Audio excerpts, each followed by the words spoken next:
आप सभी का स्वागत है। आज की वीडियो में पिछली वीडियो में हमने बॉडी टेम्परेचर के बारे में पढ़ा था। अब नंबर 2 हेडिंग डालें। Pulse rate. पल्स रेट को हिंदी में धड़कन कहते हैं या इसको हार्ट रेट भी कह सकते हैं। हार्ट रेट को हिंदी में नाड़ी दर कहते हैं। अगर आपने इससे पहले की वीडियो नहीं देखी है तो वीडियो का लिंक डिस्क्रिप्शन में है, वह भी जाकर देख ले।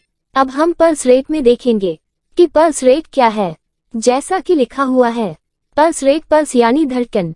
इसमें हमें मरीज को चेक करना होता है कि उसकी पल्स चल रही है या नहीं। अब इसकी परिभाषा लिखें। नस का एक बार फूलना और सिकुड़ना पल्स रेट कहा जाता है।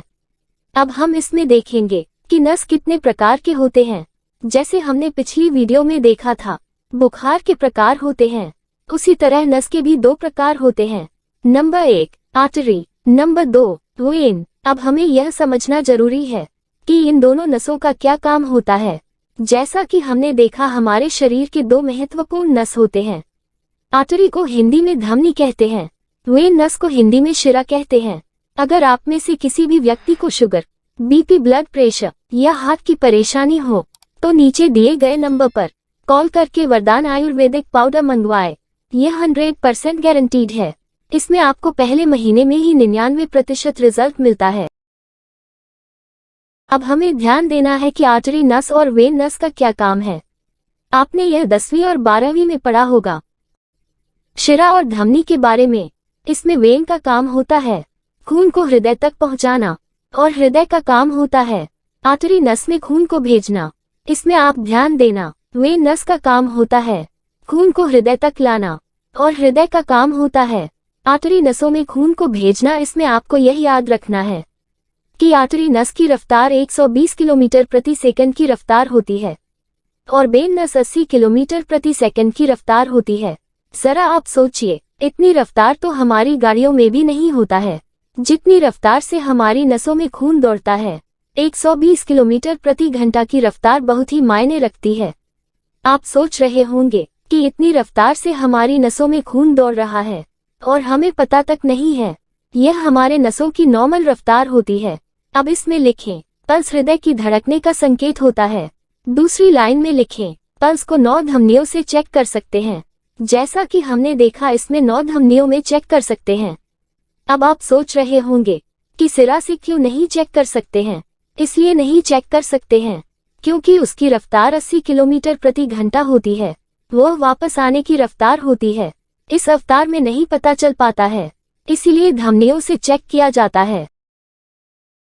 इसमें हेडलाइन बनाकर लिख ले धमनियों को 9 जगह से चेक किया जा सकता है। Number 1 temporal artery, number 2 carotid artery, number 3 apical artery, number 4 brachial artery, number 5 radial artery, number 6 femoral artery, number 7 popliteal artery, number 8 डोर्सालिस pedis artery, number 9 posterior tibial artery. अब इसमें हम देखेंगे कि इन सब को कहां से चेक किया जा सकता है। नंबर 1 टेम्पोरल आर्टरी को कान के पास चेक किया जाता है। 2 कैरोटिड आर्टरी को गर्दन पर चेक किया जाता है। नंबर 3 एपिकल आर्टरी को सीने पर चेक किया जाता है। नंबर 4 ब्रैकियल आर्टरी को हाथ के कोनी के 2 इंच ऊपर नापा जाता है। नंबर 5 रेडियल आर्टरी को हाथ की कलाई पर नापा जाता है। नंबर 6 फेमोरल आर्टरी को जान पर नापा जाता है। नंबर 7 पोप्लिटियल आर्टरी को पैर के घुटने के नीचे नापा जाता है। नंबर 8 डोर्सालिस पेडिस आर्टरी को पैर के पंजे के ऊपर नापा जाता है। नंबर 9 पोस्टीरियर टिबियल आर्टरी को पैर के पंजे के नीचे होता है। डोर्सालिस पेडिस आर्टरी को पैर के पंजे के ऊपर तो इसको पैर के पंजे के नीचे चेक किया जाता है। अगर आप में से किसी भी व्यक्ति को शुगर, बीपी, ब्लड प्रेशर या हार्ट की परेशानी हो तो नीचे दिए गए नंबर पर कॉल करके वरदान आयुर्वेदिक पाउडर को मंगवाए। यह 100% गारंटेड है। इसमें आपको पहले महीने में ही 99% रिजल्ट मिलता है। अब हेडिंग डालिए नॉर्मल पल्स रेट। अब हम देखेंगे कि नॉर्मल पल्स रेट कितना होता है और किस किस उम्र में कितना कम होता है और कितनी ज्यादा होती है। लिखें वयस्कों में 72 बीट पर मिनट होता है, वृद्धों में 60 से 70 बीट पर मिनट होता है और बच्चों में 70 से 120 बीट पर मिनट होता है। अब इसमें एक और लिख ले SHS, इसका full form foetal heart sound होता है। SHS उस नवजात बच्चे को कहते हैं जो मां के गर्भ में होता है। इनका धड़कन 120 से 160 बीट पर मिनट होता है।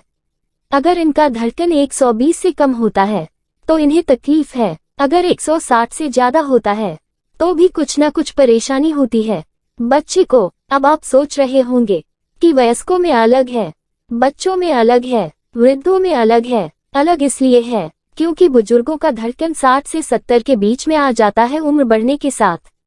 बच्चों में 70 से 120 बार धड़कता है क्योंकि उनका शरीर विकास कर रहा होता है। अगर आप अभी अपना धड़कन चेक करेंगे तो आपको 70, 80, 82, 75 आदि आ सकते हैं। वयस्कों में 60 से 100 तक सामान्य माना जाता है। इसमें आप नोट करके लिख ले। धड़कन चेक करने वाले उपकरण का नाम स्टेथोस्कोप होता है।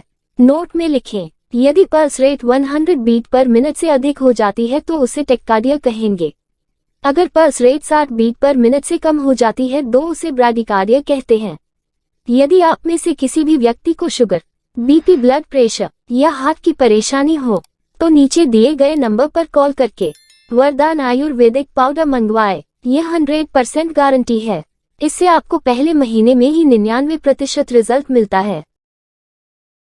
अब हम देखेंगे कि धड़कन को प्रभावित करने वाले कारक कौन कौन से होते हैं। इसमें लिखें, एक्सरसाइज, व्यायाम करते समय हमारे शरीर की धड़कन बढ़ जाती है। एंजाइटी, चिंता करते समय धड़कन बढ़ जाती है। फियर, डर लगने पर भी धड़कन बढ़ जाती है। पेन, दर्द होने पर भी धड़कन बढ़ जाती है। इमोशनल, भावुक होने पर भी धड़कन बढ़ जाती है। डिजीज, बीमारी होने पर भी धड़कन बढ़ जाती है। इन सभी क्रियाओं से अगर धड़कन बढ़ती है तो इसमें कोई घबराने वाली बात नहीं है, यह अपने आप सामान्य हो जाता है। अगर आपको कोई बीमारी है तो आपको उसका इलाज करवाना होता है, तब धड़कन सामान्य हो जाती है। यदि आप में से किसी भी व्यक्ति को शुगर, बीपी, ब्लड प्रेशर या हार्ट की परेशानी हो तो दिए गए नंबर पर कॉल करके वरदान आयुर्वेदिक पाउडर मंगवाए। यह 100% गारंटेड है। इसमें आपको पहले महीने में ही 99% रिजल्ट मिलता है।